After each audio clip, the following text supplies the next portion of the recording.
In this video, I'm going to share my ultimate tips for every integrative health practitioner on how to fill their practice predictably. And I come to this with a very unique perspective. I'm not a practitioner myself, having run a practice, but I've been in healthcare for over 20 years, first in big pharma and then working as a marketing technologist with many of today's leaders in the ecosystem, from the Institute for Functional Medicine, the Evolution of Medicine, as well as hundreds of practitioners in the US, Canada, UK, and Australia. And in order for you to get more predictability in your practice, to get more predictability in terms of new patient onboarding each week, knowing that a certain ad spend turns into a predictable number of new leads, you need a couple things to have in place. Number one, you need to be really clear on the problem that your audience is willing to pay you money for. And so once you get clear on this, what is it actually that they're willing to pay you money for? How much money are they willing to spend on it? And what is it exactly that you help them resolve? Once you have clarity on that, that's really the first step that you need to put in play. Number two, you need to create a signature program around that delivers that result. So for a lot of you, it may be an essentials program, maybe it's a metabolic reset program to help people with their metabolic health and weight loss.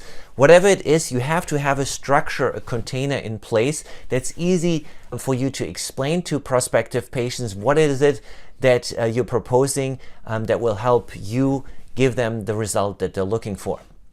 Number three, you need to charge appropriately for that package. And what I find is oftentimes that practitioners are charging not enough for their services, for the value that they provide. And what that translates into that they're not having enough money to do the marketing. So paying Facebook and Instagram every week to create that predictable flow of new patients.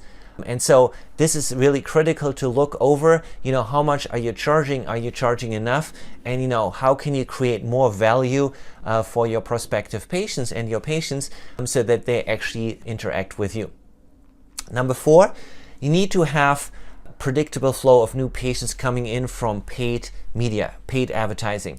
And you can't rely on just posting a little bit on social media, posting on your blog, and hoping that's enough to create a consistent flow of new patients. What you really need to do is spend a certain amount, not a lot, on Facebook and Instagram every week to get your content out to the right audience in your zip code. So for instance, if you wanted to reach women 40 to 65 in a 20-mile radius around your practice, you could run ads for, let's say, $5 a day to promote the blog content, the social media content that you put already out there, and get them to know, like, and trust you and your practice.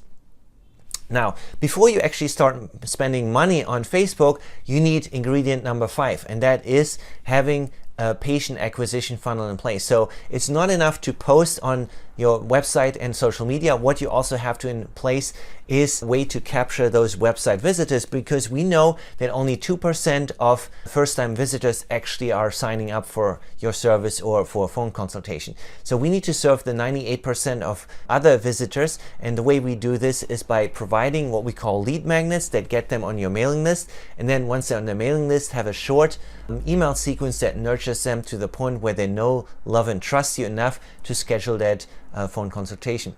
And then ingredient number 6 is that you need to have that phone consultation.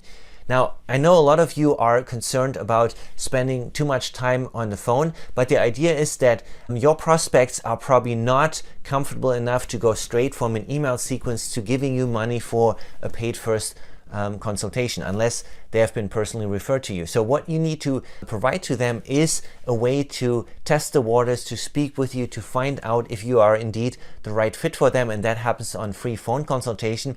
And that phone consultation is really designed to get them from being an email subscriber to paying for that first initial visit.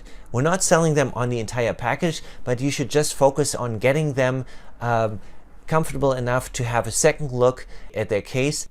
So the idea behind that phone consultation is to create enough comfort level that they're signing up for a paid first consult, where you go over their case, where you review their past lab reports and everything else that may be relevant to their health history, and then come up with a game plan. And it's only at the end of that paid first visit that you then have that conversation whether they want to continue care with you through your signature program that we discussed in ingredient number 2. So I hope you take me up on my offer. Post in the comments 7 steps, and I'll hook you up with additional training, additional resources to help you move the needle with those 7 steps and start implementing this in 2019.